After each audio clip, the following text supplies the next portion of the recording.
À travers l'enseignement que tu nous donnes ce matin, nous puissions ouvrir notre cœur pour recevoir ton amour dans notre cœur. Je prie que nous puissions ouvrir notre intelligence. Tu puisses ouvrir notre intelligence afin que nous puissions recevoir la plénitude de la révélation de ton amour. Merci pour le salut qui est donné. Merci pour le salut qui est reçu. Merci pour la vérité qui nous a franchis et qui nous libère du joug de la religion. C'est au nom puissant de Jésus que j'ai prié. Amen. Vous êtes là? Oui. Nous avons commencé une série sur les fondamentaux de la foi chrétienne. Les fondamentaux de la foi chrétienne. La dernière fois, nous avons vu Dieu comme étant amour. Dieu est amour. Nous avons étudié Dieu comme étant amour. Donc, Dieu est amour. Dieu est amour. Et nous avons vu la dernière fois que son amour est inconditionnel. Son amour est inconditionnel. L'amour de Dieu n'est pas l'amour des hommes assis sur les intérêts et les conditions. Mais l'amour de Dieu, c'est un amour inconditionnel. Aujourd'hui, nous allons voir les caractéristiques de l'amour de Dieu.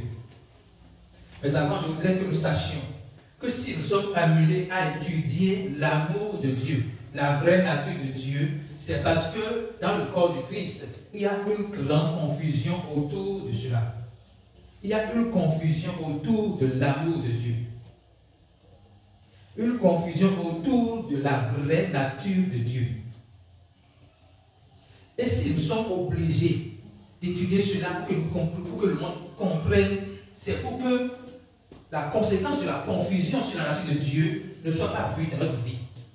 Parce que dans la réalité, tant que nous sommes confus sur l'amour de Dieu, la nature de Dieu, nous aurons une vie confuse. Et pour sortir de la confusion de notre vie, dans tous les domaines de notre vie, maritale, professionnelle, entrepreneuriale, nous devons creuser et comprendre l'amour de Dieu.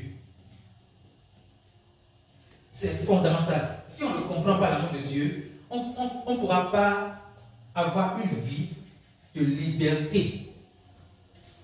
On aura une vie taillée sur mesure sur la base de nos fausses croyances. Et il y a une fondation que nous allons établir aujourd'hui, et je voudrais que vous prêtiez vraiment attention à tout ce qui sera dit. La fondation, c'est quoi? La Bible n'est pas assujettie à l'opinion ou à la vie des hommes. La Bible n'est pas assujettie à l'opinion ou à la vie des hommes, même des hommes de Dieu. Ça veut dire quoi? Je ne suis pas venu devant vous dire, je pense que, je crois que, non. Je suis venu pour qu'on puisse voir ensemble la pensée de Dieu sur sa nature, la pensée de Dieu sur son amour. La Bible n'est pas assujettie à mon opinion, ni à l'opinion des hommes. Ne dites pas dans votre cœur, mon pasteur m'a dit, le bishop tel m'a dit, tel m'a dit. Ce n'est pas telle personne vous a dit. Nous allons voir ensemble ce que Dieu lui-même dit de lui-même. Parce que c'est la personne qui nous a aimés le premier, ce n'est pas notre bishop, notre pasteur, c'est Dieu. Donc, qu'est-ce que lui-même dit de lui-même? C'est ça que nous allons ensemble voir. Mais pour ne pas faire des erreurs dans l'interprétation, nous devons savoir que la Bible n'est pas assujettie à notre opinion. Pourquoi? Pourquoi? Parce que la Bible est un ensemble de documents écrits par les hommes inspirés par Dieu. Et suivez bien, la Bible est un ensemble de documents écrits par les hommes qui sont inspirés par Dieu. Ce qui rend la Bible sacrée, c'est l'inspiration de Dieu dans la Bible. Alléluia. Ce qui rend la Bible sacrée, c'est l'Esprit qui a inspiré les auteurs de la Bible. Ça veut dire quoi? Autrement, la Bible, c'est un ensemble de la parole de Dieu, la parole des hommes, la parole des anges, la parole du diable. Vous entendez ça? La Bible, c'est l'ensemble de la parole de Dieu, la parole des hommes, la parole des anges, la parole du diable. Alors, quand nous entrons dans la Bible, quel est notre appui? C'est comme ça qu'on va voir en même temps si nous sommes en train de voir la Bible selon Dieu ou selon les hommes. Quel est notre appui entre la parole de Dieu, la parole des hommes, la parole des anges et la parole du diable? Quel est notre appui? Qui peut répondre? La parole de Dieu. Maintenant, notez, la parole de Dieu, ce n'est pas qu'il est écrit noir sur blanc ou blanc sur noir. La parole de Dieu, c'est une personne. La parole de Dieu, c'est Jésus-Christ. Alors, quand nous entrons dans la Bible, notre objectif n'est pas de nous appuyer sur la parole des hommes, la parole des anges, la parole du diable, mais de nous appuyer sur la parole de Dieu, qui est Jésus-Christ.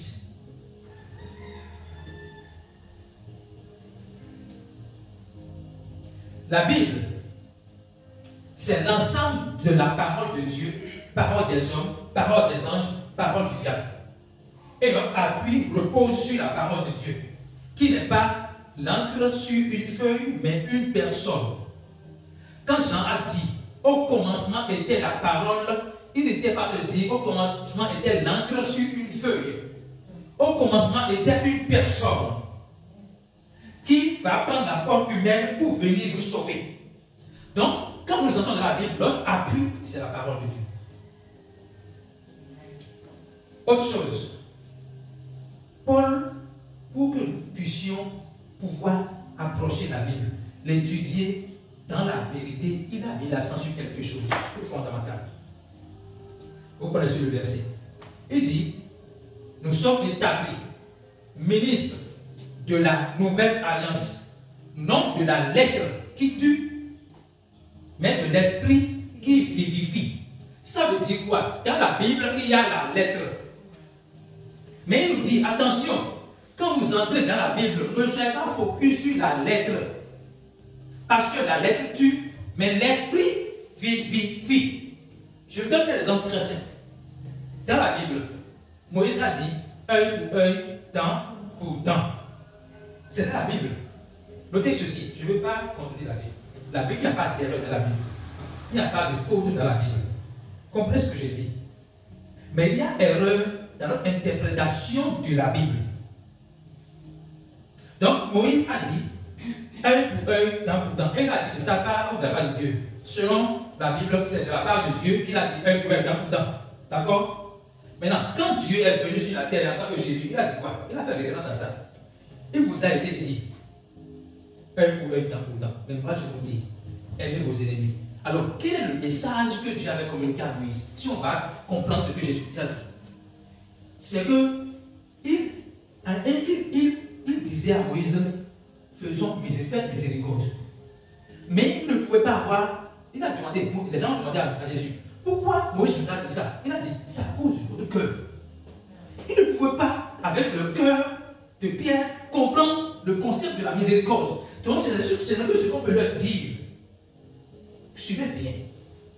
Donc, l'esprit qui gouverne cette phrase, c'est quoi? La miséricorde, l'amour. Jésus a dit, il vous a été dit, œil pour œil, dent pour dent, la loi du talion. Mais moi je vous dis, appliquez la loi de l'esprit en Jésus-Christ. N'appliquez pas la loi du talion, parce que ce que je révélais à Moïse n'est pas la loi du talion, mais la loi de l'esprit en Jésus-Christ. Alléluia. Donc, quand nous entrons dans la Bible, notre focus, ce n'est pas les lettres, mais l'esprit qui a gouverné les lettres. Jésus a dit, les paroles que je vous donne sont esprit et vie. Ce n'est pas lettres et vie. Les paroles que je vous donne sont esprit et vie. Donc, quand nous comprenons que la parole est esprit et vie, nous allons comprendre que la parole n'est pas la lettre, il est écrit noir sur blanc. Parce que ce qui fait que les gens ne veulent pas comprendre l'amour de Dieu dans la vérité, ils veulent s'accrocher à il est écrit noir sur blanc ou blanc sur noir que. Et ça les empêche de voir l'esprit qui gouverne la lettre. Et pour finir, Paul a dit à Timothée, étudie. On va lire ce verset. Je pense que c'est 2 Timothée 2,15.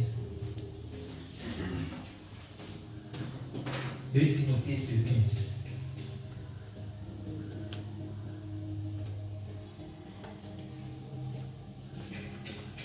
2 Timothée 2,15.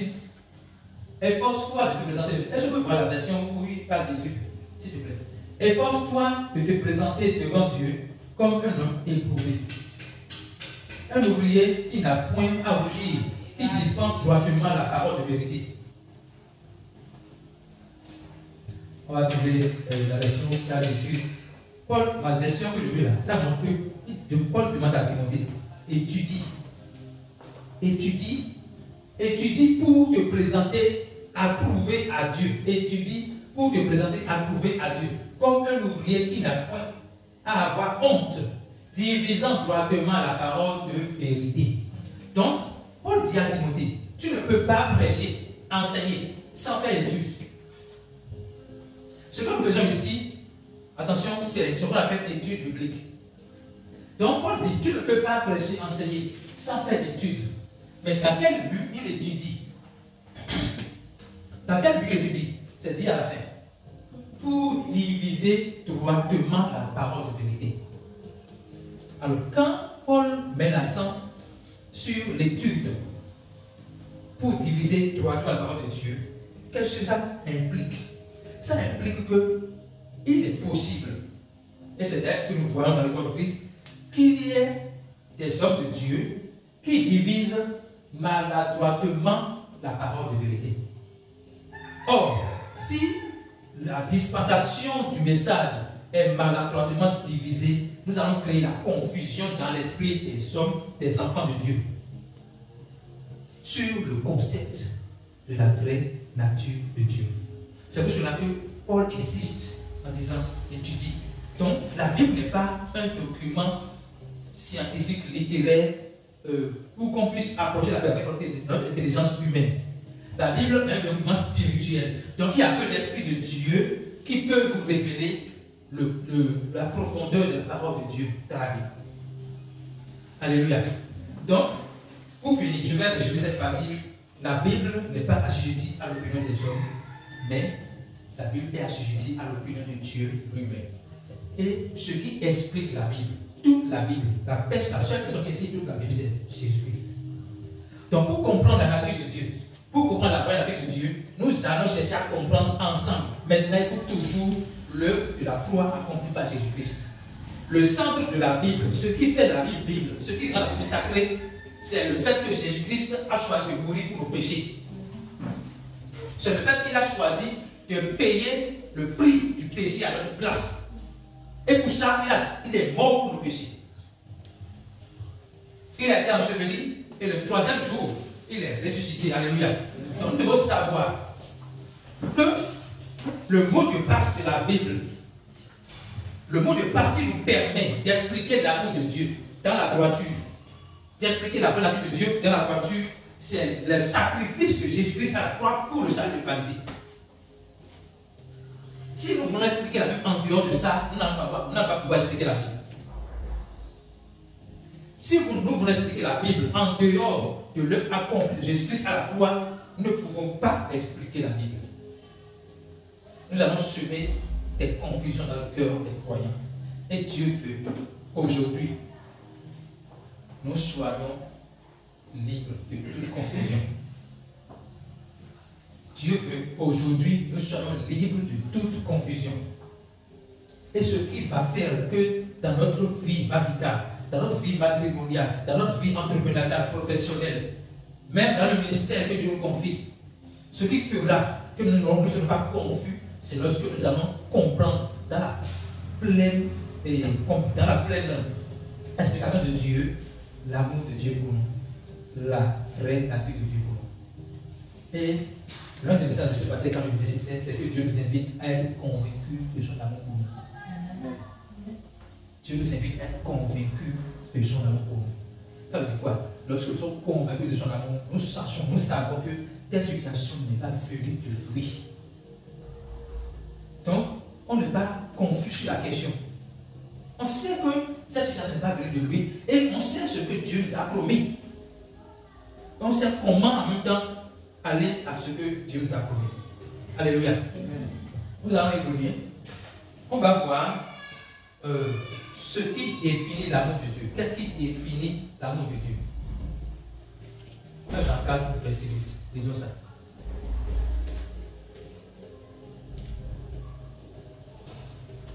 Jean 4, verset 8.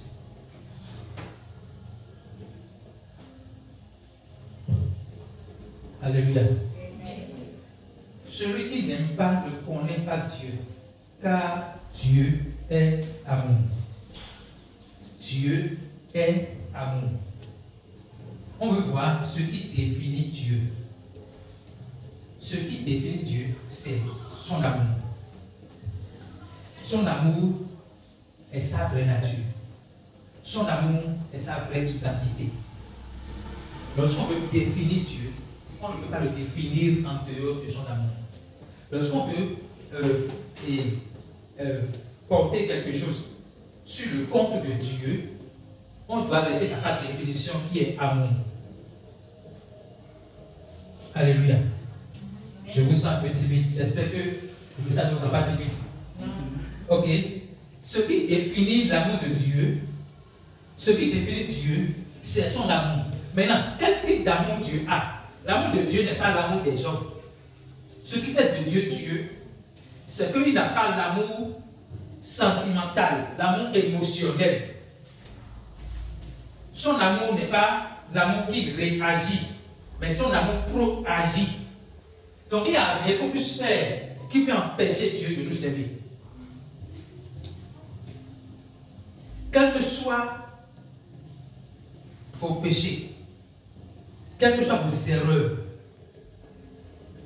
même quels que soient vos succès, quelles que soient vos bonnes actions, soyez convaincus que Dieu vous aime. Dieu nous aime. Et c'est parce qu'il nous aime qu'il a décidé de nous donner sa vie afin que nous puissions avoir la vie.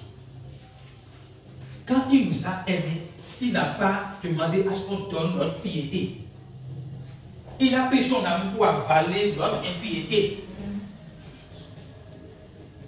Donc, l'amour de Dieu n'est pas à comparer à l'amour des hommes.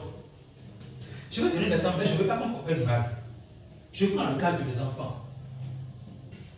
Quel que soit ce qui se passe, même s'il arrive que je gronde sur eux, je crie sur eux, ou bien je les frappe, je peux vous garantir une chose. Ils sont convaincus que je les aime.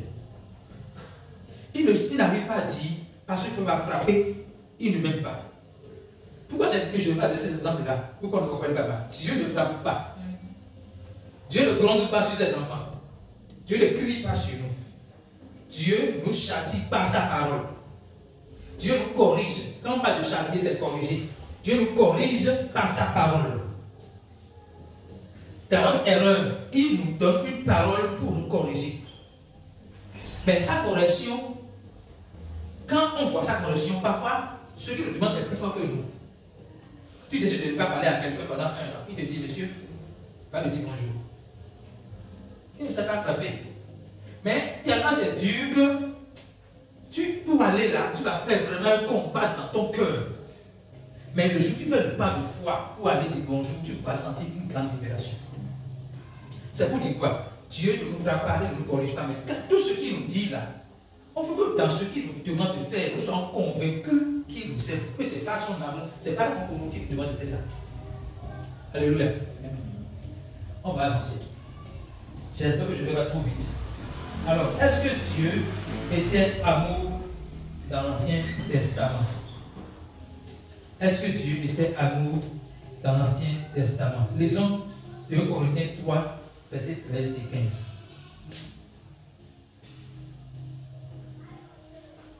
2 Corinthiens 3, versets 13 et 15.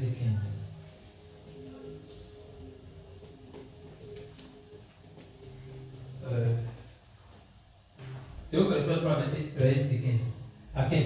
Et non pas comme Moïse qui mettait un voile sur son visage pour que les enfants d'Israël ne fixent pas leur regard sur la fin de ce qui est aboli. Oui, allez-y.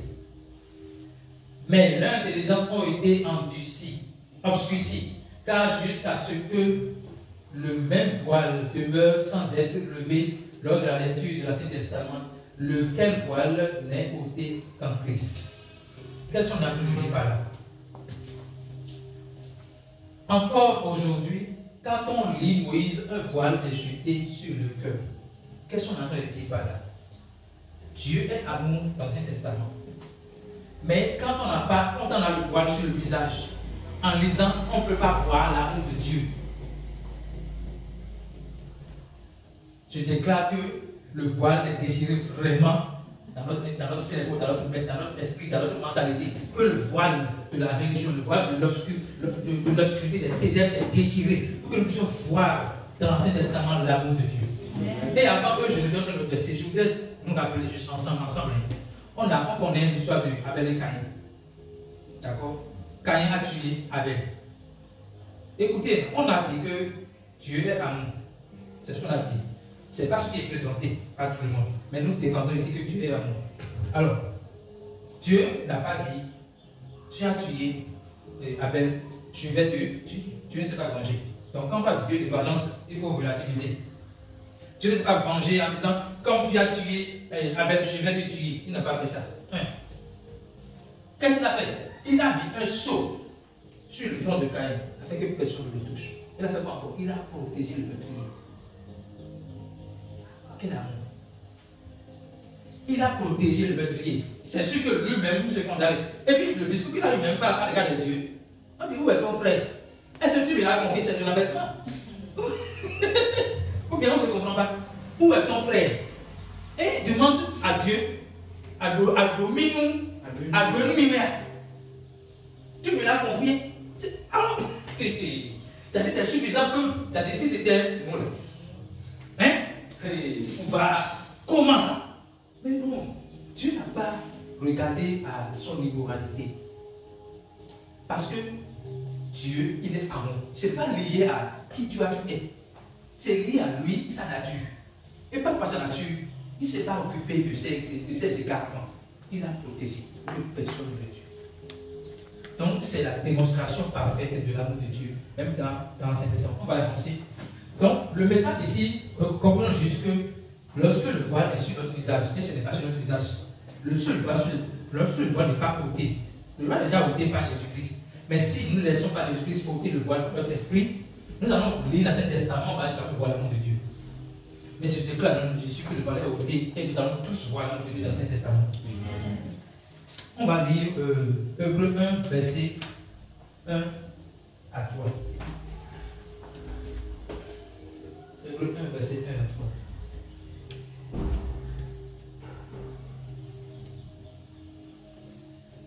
Dieu qui autrefois à diverses reprises et en diverses manières a parlé à nos pères par les prophètes, oui, nous a en ces derniers jours parlé par son Fils, lequel il a assigné héritier de toutes choses, par lequel aussi il a fait les mondes, qui étant intensité de sa gloire et l'image exacte de sa personne.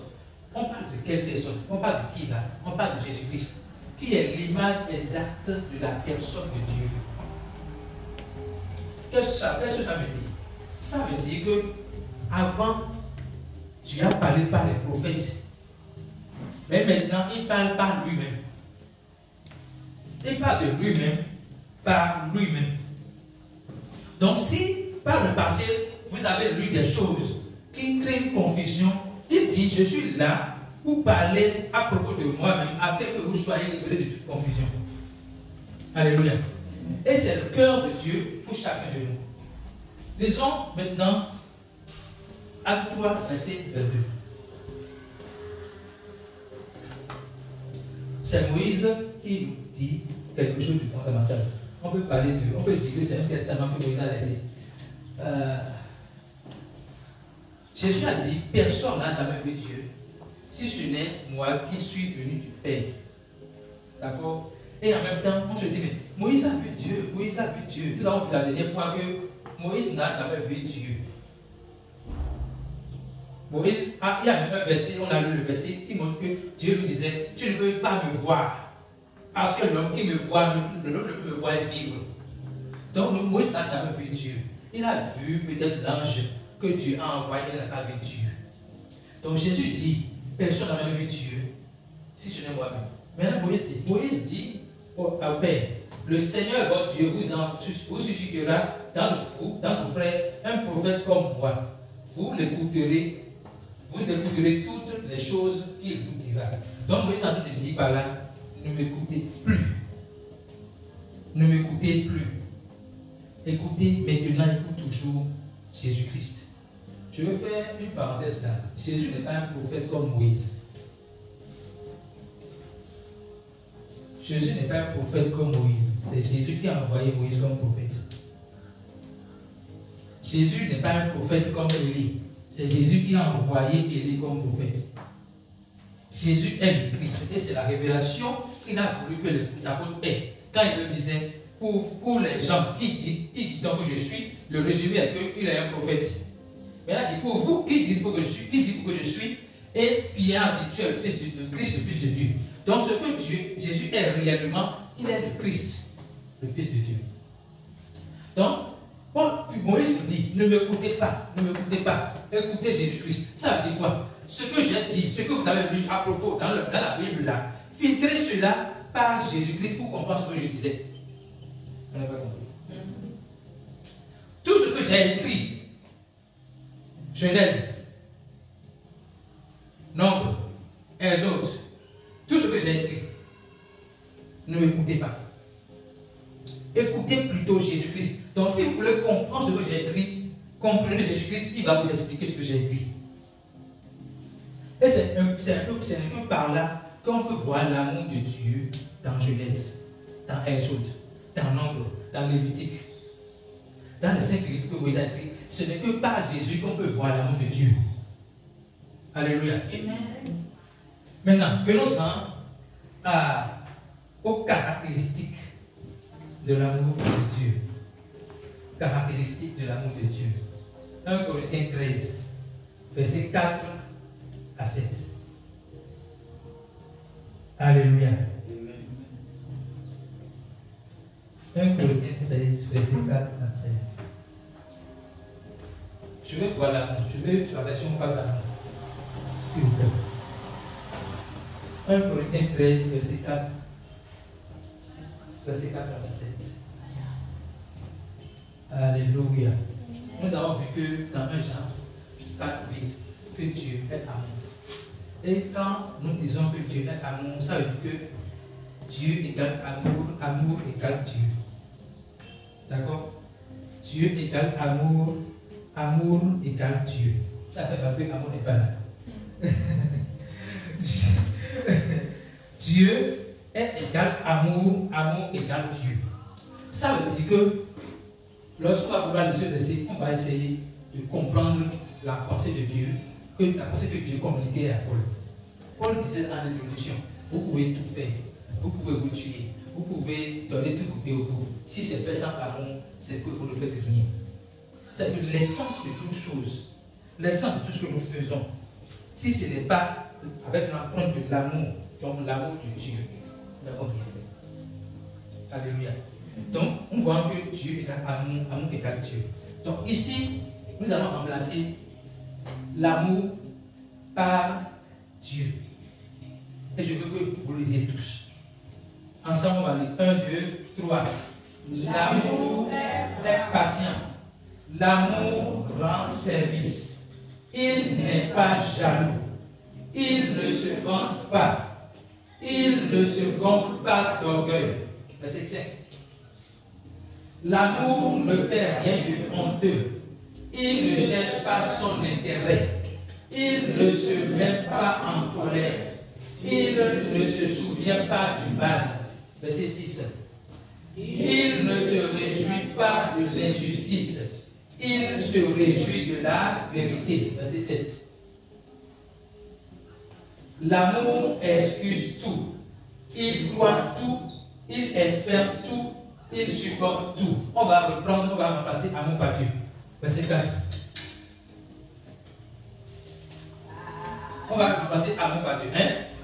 Dieu est patient. Dieu rend service. Dieu n'est pas jaloux. Dieu ne se vante pas. Dieu ne se vante pas d'orgueil. Oui. Dieu ne fait rien de honteux. Dieu ne cherche pas son intérêt. Dieu ne se met pas en colère. Dieu ne se souvient pas du mal. Verset 6. Dieu ne se réjouit pas de l'injustice, mais Dieu se réjouit de la vérité. Verset 7. Dieu excuse tout. Dieu croit tout. Dieu espère tout. Dieu supporte tout. Je voudrais qu'à la maison, nous puissions relire ces passages-là en mettant Dieu à la place de l'amour pour comprendre les caractéristiques de l'amour de Dieu. Dès lors, vous allez voir qu'on ne trouve pas Dieu aime la vengeance. Dieu aime la colère. Dieu aime l'injustice. On ne trouve pas ça dedans. Ce qu'on voit, c'est que Dieu n'aime pas. Alors, on ne peut pas attribuer le contraire, ce qu'on voit, le contraire à l'amour de Dieu, à Dieu. Et si on va vouloir détailler chaque verset, on ne va pas finir ici. Donc, remontons à verset 4. On ne va pas finir ici. Si on va détailler chaque verset là, on ne va pas finir ici. On dit l'amour est patient. Dieu est patient. Je vais vous donner un message que Dieu m'a confié quand j'étudiais. En fait, ce qui fait de Dieu Dieu, c'est son amour. Ce qui fait que Dieu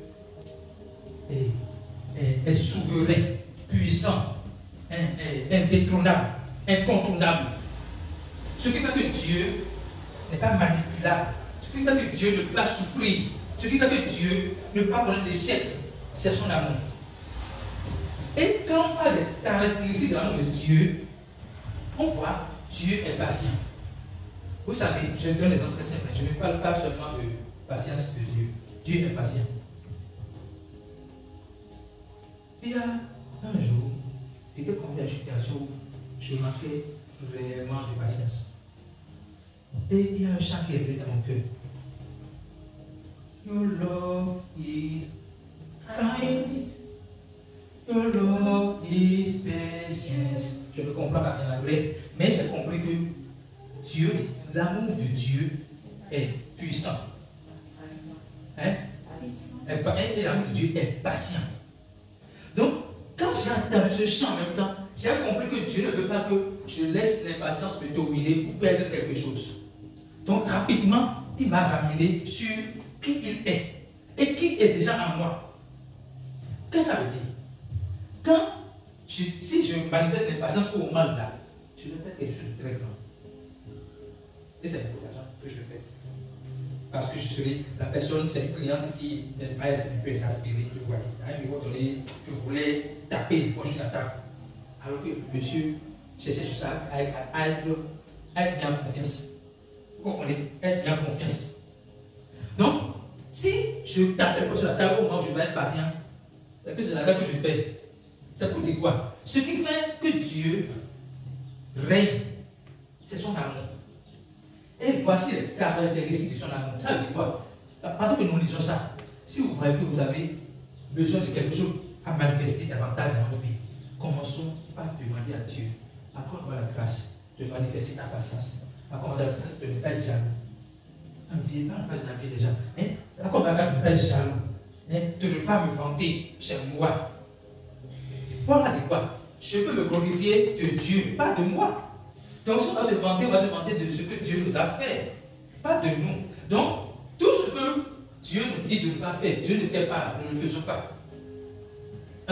Tout ce que Dieu ne fait pas, nous ne lui attribuons pas. On dit que Dieu excuse tout. Est-ce qu'on peut comprendre ça? Non. Dieu excuse tout. Donc, tu peux le gifler, il t'excuse. Tu peux dire Dieu n'existe pas, il t'excuse. Tu comprends? Tu peux juste aller dire que Jésus a épousé Marie-Madeleine, tu peux faire tout ce que tu veux, il t'excuse. Tu peux aller dire que Jésus est allé en Inde, il a été initié pour parler des... Il a été initié pour parler des parents, il t'excuse. Tu peux dire que Jésus n'a pas été crucifié à la croix, c'est du maçon, il t'excuse. Quelque chose que tu vas faire, Jésus, Dieu t'excuse. 2 Corinthiens 5, verset 19, on va voir ça ensemble. 2 Corinthiens 5, verset 19. Alléluia. Oui. C'est Dieu qui a réconcilié le monde avec lui-même par le Christ. Il ne tient plus compte des fautes des êtres humains. Il nous charge d'annoncer cette parole de réconciliation. Ce qui fait que Dieu est Dieu, c'est sa capacité à pardonner toutes les fautes humaines. Car Dieu était en Christ, réconciliant le monde avec lui-même, en imputant point aux hommes leurs offenses. Quand on dit imputer point, c'est que même dans le passé, quand on dit point là, ce n'est pas. Quand on dit en imputant pas, c'est différent de en imputant point. En imputant point, c'est de l'abcès absolu. C'est-à-dire que jamais, Dieu n'a compté le péché de l'être humain. Jamais. Donc, il dit en imputant point aux hommes leurs offenses. Pourquoi? Pour leur donner la réconciliation. Donc la première personne qui a fait le pas pour nous pardonner nos péchés, c'est nous. Et on n'a pas demandé par d'abord. Mais on n'a pas demandé d'aller sur quelqu'un. Non. Il nous a pardonné le premier parce qu'il nous a aimé le premier. Alléluia. Donc c'est pour faire savoir que Dieu n'impute pas aux hommes de leurs offenses. Il ne compte pas le péché. Il n'a pas le temps. Parce qu'il est Dieu. Parce qu'il est Dieu, il donne à tout le monde la même chose. Il a donné au monde entier le pardon. La question est de savoir, est-ce que vous voulez recevoir son pardon? Est-ce que vous êtes prêts à recevoir son pardon? Est-ce que vous allez reçu son pardon?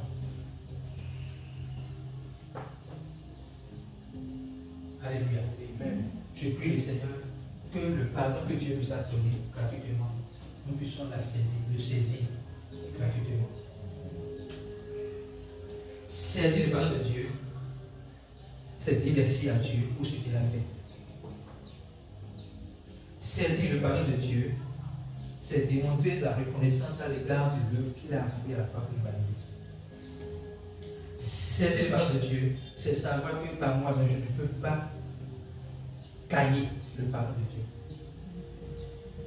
Alors, quel que soit, là je m'adresse à tous ceux qui sont ici, ceux qui nous suivent en direct, pour ceux qui vont suivre en différé, quel que soit ce que vous avez fait par le passé, quel que soit ce que vous continuez de faire maintenant, sachez que Dieu a donné son pardon. Il ne va jamais retirer le pardon qu'il vous a donné. Il ne va jamais retirer le pardon qu'il vous a donné. Il vous a pardonné éternellement.